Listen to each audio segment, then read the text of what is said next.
Assalamualaikum warahmatullahi wabarakatuh. Mohon izin untuk memperkenalkan diri. Nama saya Diah Ramadhani Eka Murbaningrum. Saya bertugas sebagai penata pertanahan ahli pertama. Untuk memenuhi tugas Latsar CPNS 2025, di sini saya akan menjelaskan tentang materi learning journal yang telah saya pelajari. Saya telah belajar tentang nilai-nilai dasar ASN, yaitu 7 nilai core value. Pada kesempatan kali ini, saya akan menjelaskan tentang nilai berorientasi pelayanan dan akuntabel. Yang pertama adalah berorientasi pelayanan, adalah bagaimana kita sebagai ASN memberikan pelayanan prima terhadap kepuasan masyarakat karena kita merupakan pelayan publik, sehingga kita harus melayani masyarakat dengan baik dan dengan sepenuh hati. Ada 3 panduan perilaku atau pilar utama dalam berorientasi pelayanan. Yang pertama adalah responsif, yang kedua personal branding, dan yang ketiga adalah inovatif. Untuk responsif, kita harus memahami kebutuhan masyarakat, seperti mendengar keluhan masyarakat, mengidentifikasi masalah publik secara akurat. Untuk personal branding yang harus kita bangun adalah kita harus memiliki sikap yang ramah dan cekatan dengan cara menerapkan 5S, senyum, salam, sapa, sopan, dan santun, serta menyelesaikan tugas dengan tepat dan cepat. Untuk berikutnya yaitu inovatif. Inovatif yang dimaksud di sini adalah kita harus melakukan perbaikan tiada henti, dan kita harus terbuka terhadap kritik dan saran dari masyarakat, dan melakukan pembedahan sistem agar lebih efektif dan efisien. Untuk berorientasi pelayanan, ada kata kunci yang selalu kita pegang, yaitu kita harus cepat tanggap, bekerja dengan berkualitas, dan mengutamakan kepuasan masyarakat. Standar etika pelayanan dalam berorientasi pelayanan yaitu tidak diskriminatif atau tidak membeda-bedakan, kemudian transparan, dan yang terakhir adalah aksesibilitas, di mana layanan itu harus bisa dijangkau oleh masyarakat. Ada banyak contoh kasus berorientasi pelayanan, seperti di bidang administrasi. Contohnya, ketika seorang lansia datang untuk mengurus kartu-kartu ataupun berkas-berkasnya yang hilang, ia kan misalnya bingung dan tidak membawa fotokopi dokumen dalam bentuk pendukung pelengkapnya.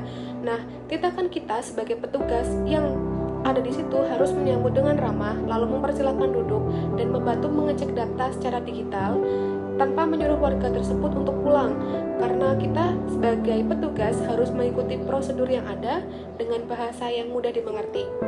Keywordnya adalah kita harus ramah, cekatan, solutif, dan dapat diandalkan oleh masyarakat.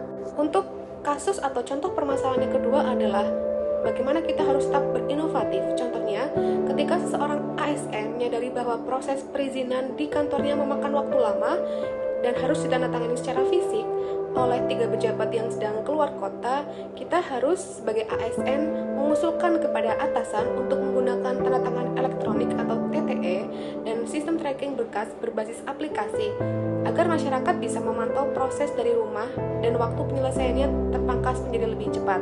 Keywordnya untuk kasus ini adalah kita harus melakukan perbaikan tanpa henti dan efisiensi.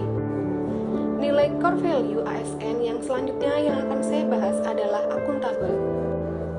Maksud dari akuntabel adalah kita berkewajiban untuk bertanggung jawab kepada seseorang ataupun organisasi yang memberikan amanat kepada kita. Kata kuncinya adalah berintegritas, komitmen dapat dipercaya, dan transparan. 3 kode etik dalam akuntabel. Yang pertama yaitu integritas tugas, yang kedua pengelolaan aset, yang ketiga otoritas. Ada beberapa aspek dalam akuntabilitas atau akuntabel.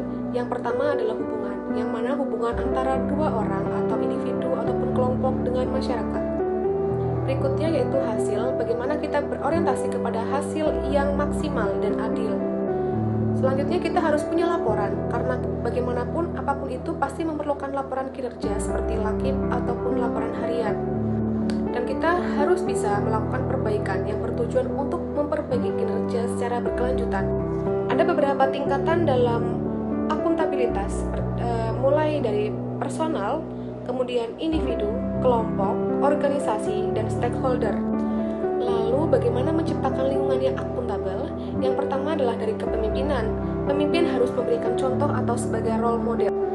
Yang kedua adalah transparansi, di mana keterbukaan informasi dan proses sangat diperlukan. Yang ketiga adalah integritas, di mana ada kesesuaian antara perkataan dan perbuatan. Yang keempat adalah tanggung jawab. Kita harus bertanggung jawab atas setiap tindakan yang kita lakukan. Dan yang terakhir adalah keadilan. Kemudian saya akan mencontohkan kasus akuntabel. Yang pertama adalah tentang kasus integritas laporan kinerja, bahwa setiap akhir tahun, setiap pegawai itu mengisi laporan capaian kinerja tahunan. Tindakan akuntabel adalah pegawai mengisi laporan sesuai dengan fakta yang dikerjakan, melampirkan bukti fisik atau bukti yang valid. Dan kasus selanjutnya dalam hal akuntabel, contohnya adalah kasus penyalahgunaan kewenangan. Dalam hal ini adalah korupsi waktu. Akuntabel. Yang ketiga adalah kompeten. Jam efektif kerja itu dimulai dari pukul 8 hingga pukul 5 sore. Tindakan akuntabel kita sebagai ASN adalah datang dengan tepat waktu, fokus bekerja pada jam kantor, dan hanya keluar untuk istirahat pada jam yang ditentukan. Dari dua contoh nilai di atas, tentunya dapat kita tarik kesimpulan bahwa sebagai ASN kita harus memegang teguh nilai-nilai core value ASN. Sekian yang dapat saya sampaikan, kurang lebihnya mohon maaf. Wassalamualaikum warahmatullahi wabarakatuh.